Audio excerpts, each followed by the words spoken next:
नमस्कार दोस्तों।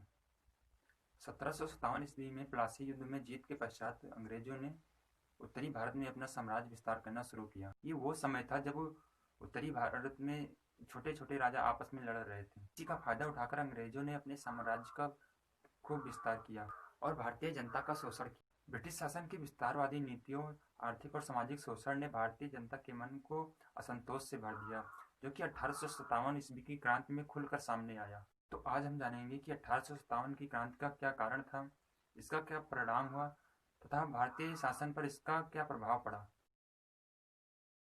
दोस्तों, 1857 की क्रांति का कोई एक निश्चित कारण नहीं था। 1857 की क्रांति उस शोषण का परिणाम था जो अंग्रेजों ने आर्थिक, सामाजिक और राजनीतिक रूप से भारतीय जनता के। दोस्तों, ईस्ट इंडिया कंपनी का मुख्य उद्देश्य जितना से अधिक हो सके लाभ कमाना था। इसके लिए उन्होंने भारतीय जनता का पूरी ताकत से शोषण किया। दोस्तों, सन 1813 ईस्वी में कंपनी द्वारा अपनाई गई एक तरफा मुक्त व्यापार नीति यानी one side free trade policy ने भारतीय उद्योगों को धराशायी कर दिया। इस नीति के तहत ब्रिटिश व्यापारियों को आयात निर्यात करने की पूरी छूट दी गई, जबकि भारतीय व्यापारियों को आयात निर्यात पर भारी टैक्स लगा दिया गया। नीति से सबसे ज्यादा नुकसान कपड़ा उद्योग को हुआ, क्योंकि ब्रिटेन में आधुनिक तकनीक से बनाए गए कपड़ों के आगे भारतीय बुनकरों द्वारा परंपरागत तरीके से बनाए गए कपड़े नहीं टिक सके। अधिक से अधिक लाभ कमाने के लिए ईस्ट इंडिया कंपनी ने लगान की दर को काफी बढ़ा दिया, जिस कारण किसान कर्ज के बोझ तले दबते चले गए। वहीं दूसरी ओर मजदूरों से अधिक मेहनत कराकर उन्हें बहुत ही कम वेतन दिया जाता था। ईस्ट इंडिया कंपनी की नीतियों जैसे लॉर्ड वेलेजली की सहायक संधि और लॉर्ड डलहौजी के व्यक्तिगत सिद्धांत ने भारतीय राजाओं के रोष को और अधिक बढ़ा दिया।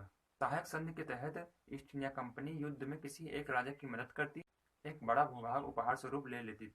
वहीं लॉर्ड डलहौजी की व्यक्तिगत सिद्धांत के अनुसार यदि किसी भारतीय राजा की कोई संतान नहीं है तो वह किसी भी बच्चे को गोद नहीं ले सकते थे तथा कंपनी उस राज्य को अपने अधिकार में ले लेती थी।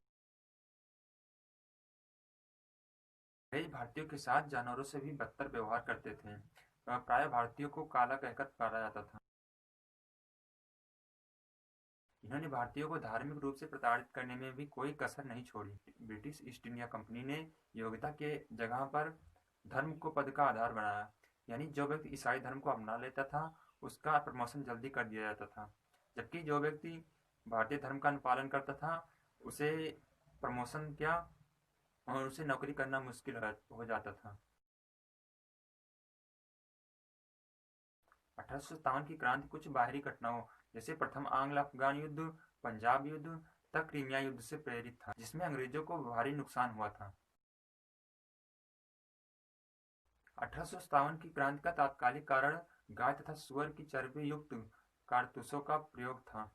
इन कारतूसों को मुंह से खोलना पड़ता था, क्योंकि हिंदुओं के लिए गाय पवित्र थी, वहीं सुअर की हत्या मुसलमानों के लिए वर्जित थी। इसलिए सैनिक इन कारतूसों के प्रयोग का विरोध करने लगे।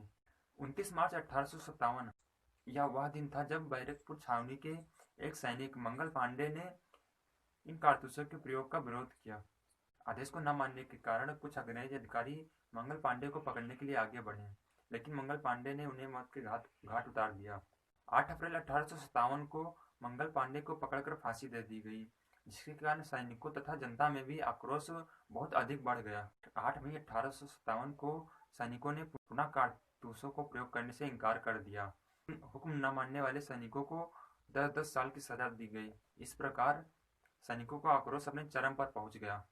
अगले दिन यानी 10 मई 1857 को सैनिकों ने जेलों को तोड़ना, अपने साथियों को रिहा कराना तथा अंग्रेजों को मारना शुरू कर दिया।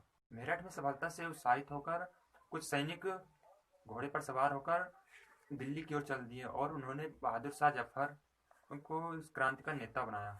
खबर मिलते ही हर रेजिमेंट में सैनिक बगावत करने लगे।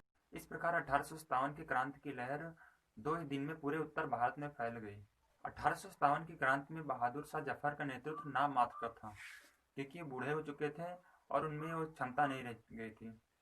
अंतिम पेशवा बाजीराव द्वितीय के पुत्र नाना साहब, जो कि पूना से निर्वासित होने के बाद कानपुर में रह रहे थे, उन्होंने खबर पाते ही उनको बादशाह के गवर्नर के रूप में स्थापित किया तथा कानपुर से ही क्रांति का संचालन करने लगे।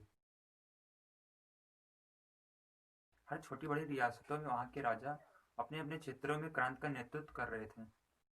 लखनऊ में बेगम हजरत महल, बरेली में खान बहादुर, बिहार में कुंवर सिंह, फैजाबाद में मौलवी अहमदुल्ला तथा झांसी में रानी लक्ष्मीबाई ने आखिरी दम तक क्रांति का नेतृत्व किया।